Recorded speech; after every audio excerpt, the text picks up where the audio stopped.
ntabwo dukwiye guha abantu rero imbabazi kuko baduhemukiye, nta nubwo dukwiye guha abantu imbabazi kuko badusabye, ahubwo wakomeje umutima baba bo batabona kubaha, niyo kandi usenga tutabona neza ibyo umutima wanjye kwihutira gutanga gukoresha yabuze udafite imbabazi. wera ni wowe Dusubire mu isengesho Yesu harimo yaravuze ngo tubabarire ibicumuro nk'uko natwe tubabarira ababiducumuyeho. Abantu baducumuraho cyangwa abantu dukwiriye guha imbabazi bari mu byiciro byinshi. Abambere ni abantu baducumuraho ariko bakaba babyemera. Aba kabiri ni abantu batemera ko baducumuyeho, ariko hari n'ikindi cyiciro cy'abantu batazi ko baducumuyeho. Abo bose bakwiye imbabazi. Umukristo rero imbabazi asabwa gutanga agomba kuzitanga ageze ahantu yacumuriwe.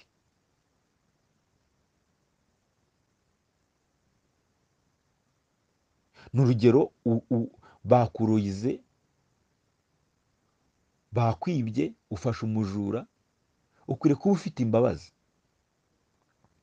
Ngira ngo rero ntago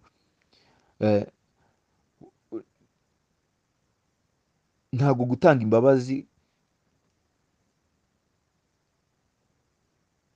ntago dutanga imbabazi kubera ko tuzisabwe, nta nubwo dutanga imbabazi kubera ko twahemukiwe, ahubwo dutanga imbabazi kuko tuzifite.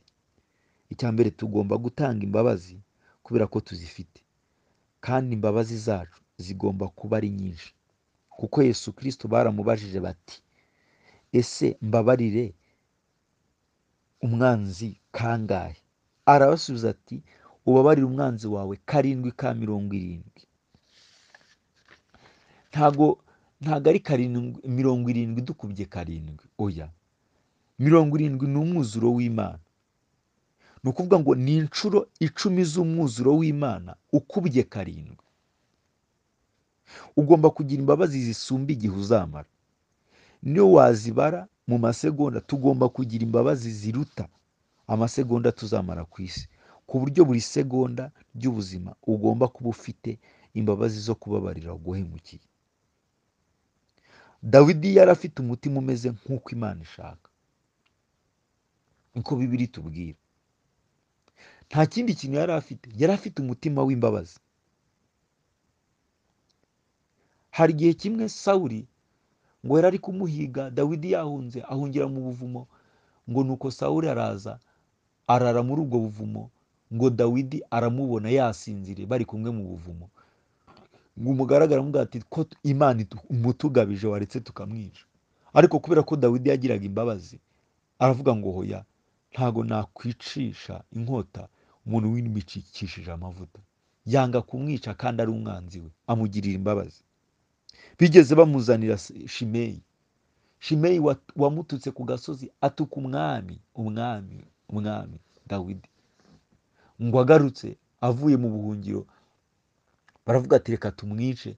Dawidi aravuga ati hoya, ntago dukwiriye kwinjira mu gihugu twica tuvusha amaraso.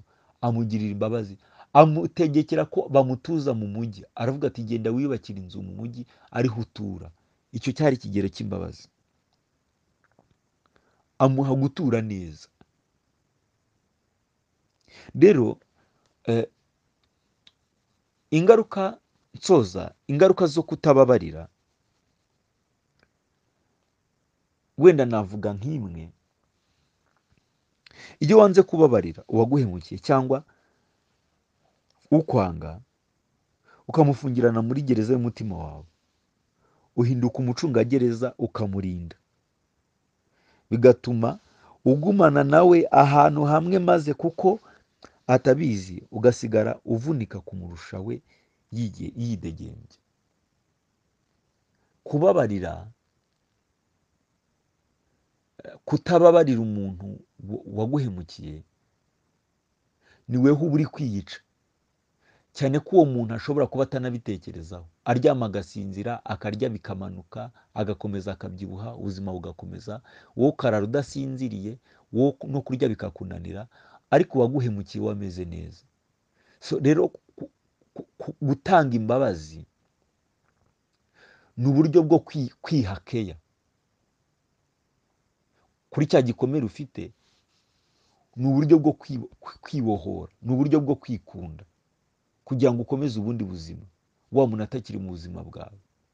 Iyo umugumanye ni we uruha, we aba ameze neza.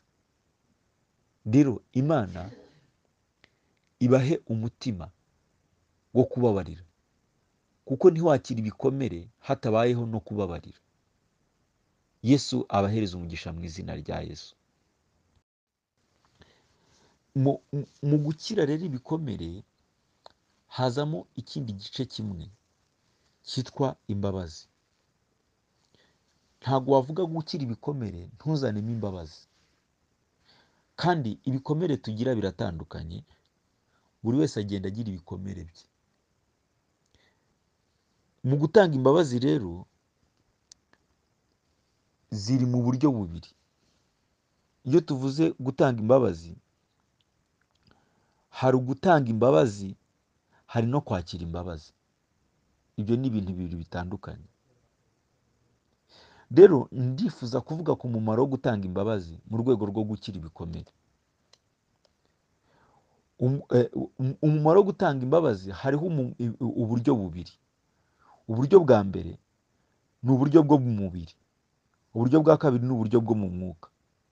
Ariko munyemere mbanze mvuge ku buryo bwo mu mubiri busanzwe. Nta muntu ushobora gutanga icyo adafite. Hari igihe umuntu akubwira ngo arakubabariye, n'urugero akakubwira ati rwose ndakubabariye, ariko imbabazi ntazo afite. Akabivuga ku munwa ariko nta mbabazi afite. Ubundi ugomba kubanza kureba ko ufite imbabazi mbere yo kuzitanga. Ese izi mbabazi ndazifite? Izi mbabazi ndazifite? Ukabona kujya gushaka abo ubabarira, kuko Imana niyo yaje kudushaka ngo itubabarire, ntago twigeze dushaka Imana. Yohana 3:16 haravuga ngo kuko Imana akunze abari mu isi cyane, byatumye itanga umwana wayo kugira ngo uwuyizera wese atarimbuka, ahubwo ahabwe ubugingo buhoraho. Imana niyo yaje kudushaka.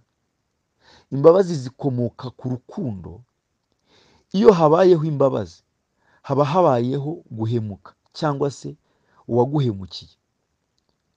Ntabwo ikintu cyihutirwa rero ari ukumuha imbabazi, ahubwo ni ukubanza kureba, ni ukuba ufite imbabazi, ufite umutima wamajije kwakira imbabazi cyangwa wamajije kwakira icyaha wakorewe, ukaba warabyakiriye.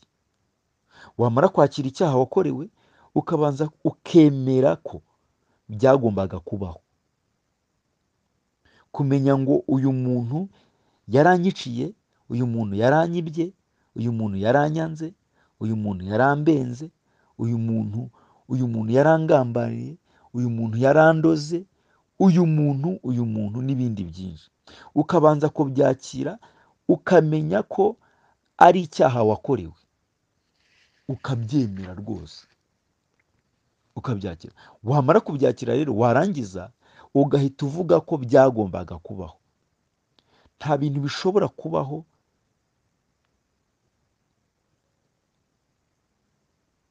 Imana itabyemeye.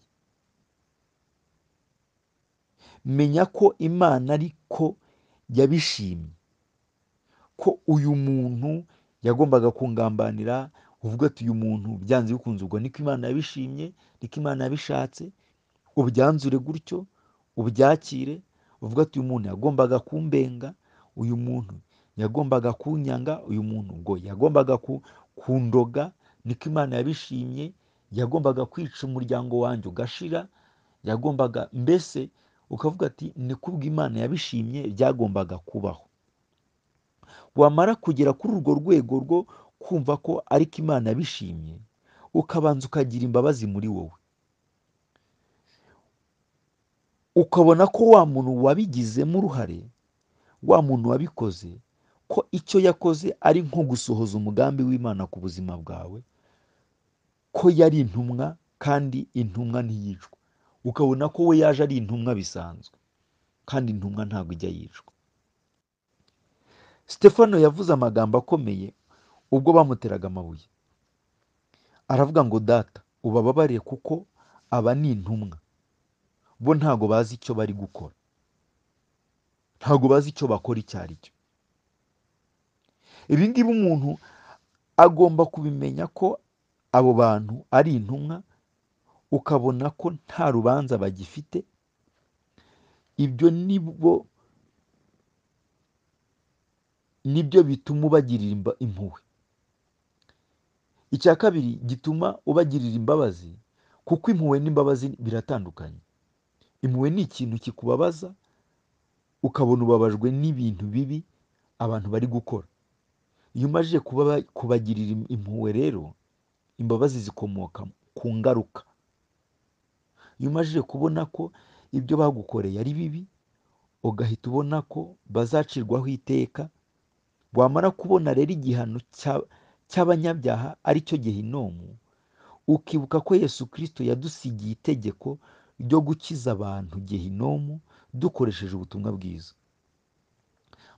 Nk'uko data yantumye, nusoma muri Yohana 20 mu mirongo ya nyuma, ngira ngo 21 na 2 gutyo kumanuka, haravuga ngo nk'uko data yantumye nanjye ndabatumye, nimugende mwigisha amahanga yose, abizera muzababatize. Iyo umaze kubona ko abo bantu ko bazarimbuka, kandi wowe ubwawe ukabona ko ari wowe mubwiriza butumwa bwiza, ugomba kubakiza, gucibwaho iteka, ugahita ubagirira imbabazi. Ntabwo ushobora kugira imbabazi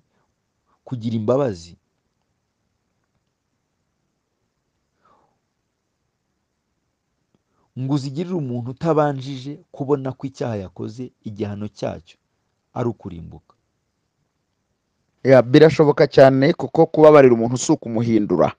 Ntabwo kuba ubabariye umuntu bivuze ko ahindutse mwiza, kuko ushobora kumubabarira ariko agakomeza kuba mubi n'intego ze mbi akazigumana.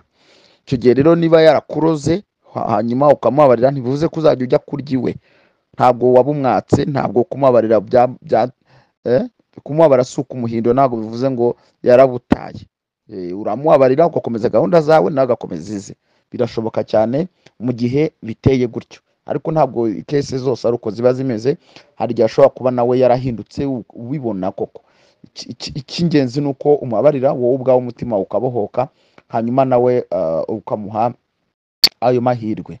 Birashoboka rero cyane, kuko kubabarira umuntu si ukumuhindura. Ntabwo kuba ubabariye umuntu bivuze ko ahindutse mwiza, kuko ushobora kumubabarira ariko agakomeza kuba mubi n'intego ze mbi akazigumana. Icyo gihe rero niba yarakuroze hanyuma ukamubabarira, ntibivuze ko uzajya ujya kurya iwe.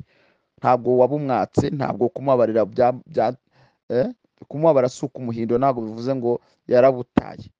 Uramubabarira ugakomeza gahunda zawe nawe agakomeza ize. Birashoboka cyane mu gihe biteye gutyo, ariko ntabwo kese zose ari uko ziba zimeze.